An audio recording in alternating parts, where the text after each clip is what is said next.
अस्सलाम वालेकुम जनाब। इस वक्त मैं पीर मेहर अली शाह बारानी यूनिवर्सिटी अटक के बिल्कुल करीब मौजूद हूँ। सामने अटक पिंडी रोड है और वो सामने इसका मेन गेट है। मैं इसके बैक साइड पे आया हुआ और वो बिल्कुल उसका फ्रंट है। वो जो आप देख रहे हैं वो उसका फ्रंट है। ये इसका पूरा वो 1000 कनाल की जो ज़मीन है ये वो ज़मीन है।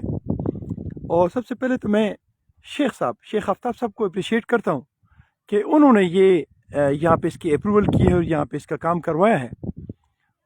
इसका क्रेडिट जो है वो शेख आफ्ताब साहब को ज़्यादा है जो PMLN के साथ ताल्लुक़ रखते हैं।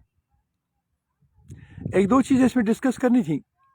मैंने कुछ अर्सा पहले मलिक अमीन असलम साहब को रिक्वेस्ट की थी कि चूँकि ये बारानी यूनिवर्सिटी की जो ज़मीन है ये बहुत बड़ा एक इलाका है, तो इस इलाके में आप दरख्त लगवाएं और जब ये 2-3 साल के बाद 4 साल के बाद ये जब काम इसमें स्टार्ट होगा तो इसकी एक खूबसूरत एक स्ट्रक्चर बना होगा और यहाँ पे बहुत ज़्यादा दरख्त होंगे। ये बहुत खूबसूरत और सरसब्ज़ व शादाब होगा।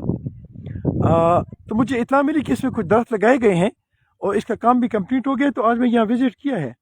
तो अच्छा, यहाँ पे ये दीवार नहीं थी, ये वो सड़क अब वो जो है ना वो 3 मीला साइड उस साइड पे है, ये उस दूसरा साइड है। तो यहाँ पे दीवार नहीं थी तो मैंने रिक्वेस्ट की थी यहाँ पे एक दीवार भी लगवाई जाए ताकि इन दरख्तों को कोई ऐसे जानवर ना जाए जो इसको नुकसान पहुँचाए।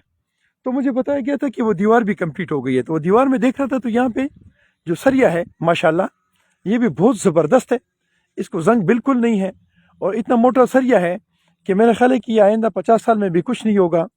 और इसके अंदर जो मटेरियल इस्तेमाल किया गया है तो अल्हम्दुलिल्लाह ज़बरदस्त किस्म का मटेरियल है जी, बहुत ज़बरदस्त, बहुत खूबसूरत। और ये हम जो हाजी साहब जो रिटायरमेंट के बाद या बिज़नेस ख़त्म कर लेते हैं उसके बाद जो हम हज करते हैं, फिर ज़कातें देते हैं, फिर खैरात करते हैं, सदक़ात देते हैं, फिर हम कहते हैं कि इंशाअल्लाह वो मैं जन्नत जाऊंगा। फिर वो हमारे बच्चे कहते हैं मैंने अब्बू को ख्वाब में देखा था, बहुत उसकी खूबसूरत उसका चेहरा था, मुस्कुरा रहे थे, है ना।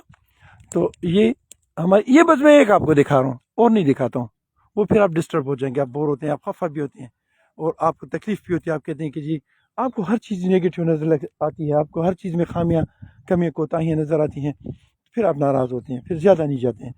तो हम ये सब कुछ करके इंशाल्लाह फिर हम हज करेंगे, फिर हम बख्शे जाएंगे, फिर हम जन्नतुल फिरदौस में जाएंगे और कब्र हमारी जन्नतुल बकी में होगी और ज़िंदगी हमारी नबी करीम सल्लल्लाहु अलैहि वसल्लम के कदमों में होगी और पता नहीं क्या क्या क्या क्या क्या।